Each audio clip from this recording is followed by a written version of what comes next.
Nagphani tours and travels प्रस्तुत करते हैं दिवाली और दिसंबर में विशेष ग्रुप टूर। आइए अनुभव कीजिए अयोध्या, बनारस, तीर्थंकर कल्याणक यात्रा, श्री शिखर जी के साथ पंच तीर्थ यात्रा। इसके अलावा केरल की हरियाली, नॉर्थ ईस्ट की अद्भुत वादियां और इंटरनेशनल टूर में न्यूजीलैंड, वियतनाम और दुबई का शानदार अनुभव। हर यात्रा में शुद्ध शाकाहारी जैन भोजन। आज ही अपनी सीट बुक करें। अभी हमने कहा था एक दिन 2-3 दिन पहले कि हमारे आचार्य श्री का जो वात्सल्य था, क्योंकि हमारे पीछे तो सदा से उपसर्ग करने वाले पड़े रहे, लेकिन हमारे सारे उपसर्ग जितने भी हमारे जीवन में जब जब उपसर्ग आए, ये आज ही से नहीं है, ये तो शुरू से लोग पड़े रहते थे। वो तो कुंडली में लिखा रहता है ना कि दूसरे पड़े रहते हैं, तो लेकिन हमेशा आचार्य श्री ने ही समस्त उपसर्गों को सदा से दूर किया। जब जब उपसर्ग आए, आचार्य श्री ने एक ही आशीर्वाद दिया, चिंता मत करो, मैं हूं।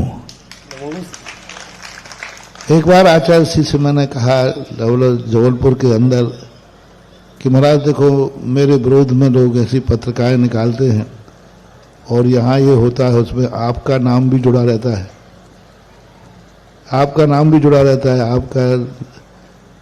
तो यदि आप कहें तो कुछ नहीं, ये 2-4 कार्यों के कारण से हमारे लिए बुराई करते हैं, हम भी 2-4 कार्य बंद किए देते हैं।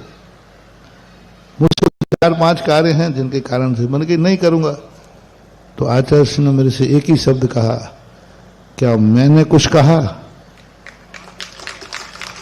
90 की बात है, ललितपुर में मड़िया जी के, जबलपुर में मड़िया जी के ऊपर बैठा था।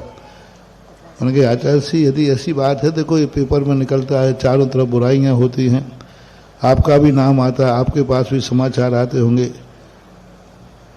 तो मैंने कहा यदि आपकी आज्ञा हो तो प्रवचन भी ज्यादा नहीं, 4-5 प्रवचन है जो चर्चा में रहते हैं, वे 4-5 प्रवचन नहीं करेंगे तो कोई बात नहीं, चल जाएगा। तो आचार्य ने तुरंत कहा, उनकी आचार्य ने कहा मैंने कुछ कहा क्या? मेरे व्यवहार में कुछ अंतर आया क्या? मैंने कि नहीं। तो फिर मैंने एक कहा, उनकी आचार्य से शायद आप संकोच के कारण नहीं कह रहे हो। तो आचार्य, अच्छा मैं तेरे से डरता हूं क्या? ये 2 शब्द मुझे अभी भी ध्यान है। उनका कहने का था, यदि मुझे विकल्प आता तो मैं खुद तुझे कह सकता हूं। उनका कहना था कि यदि मुझे विकल्प आता कि तुम गलत कर रहे हो तो मैं खुद कह सकता था। दुनिया क्या कह रही है, इससे तुम्हें कोई विकल्प नहीं करना, जिस दिन मैं कहूं उस दिन तुम विचार कर लेना। कितना बड़ा शब्द का आचार्य का, क्या मैंने कुछ कहा या मेरे व्यवहार में अंतर देखा? मैंने कहीं नहीं देखा। तो हमारे गुरु तो सदा हमारे लिए प्रोत्साहन देते रहे।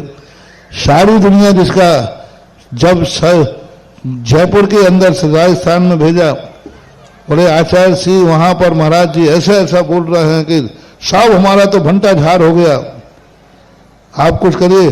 बोले इसीलिए तो वहां दहाड़ने के लिए भेजा है, ऐसे थोड़ी कि वहां बैठने के लिए भेजा है। ये उस समय अभी की बात नहीं, कुंडलपुर की नहीं, करीब 96 की बात है, 96 की बात है। बोले भेजे इसलिए वहां, इसलिए थोड़ी बता है कि यहां चौके काम है तो वहां चौके जाने लग जाए। भेजे इसलिए है। हाँ, आगम वृद्ध बोले तो कैसे लाना और आगम लाना मैं रोक दूंगा। तो आचार्य श्री के वात्सल्य की क्या बात करूं। 45 साल तक आचार्य श्री ने जो हमें गोदी में पाल करके दुलार दिया है, वो दुलार तो हम जन्म जन्म तक नहीं भूल सकते।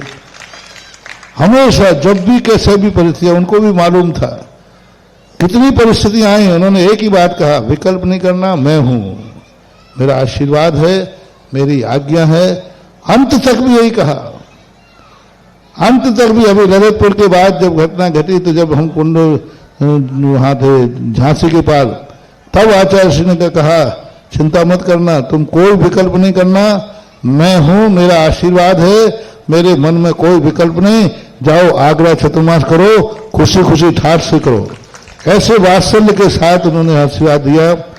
उनके वात्सल्य की बात तो तभी तो जब भी मैं आचार्य के पास जाता था तो उपकार के कारण उनके गदगद भाव से मेरे आंसू आते थे।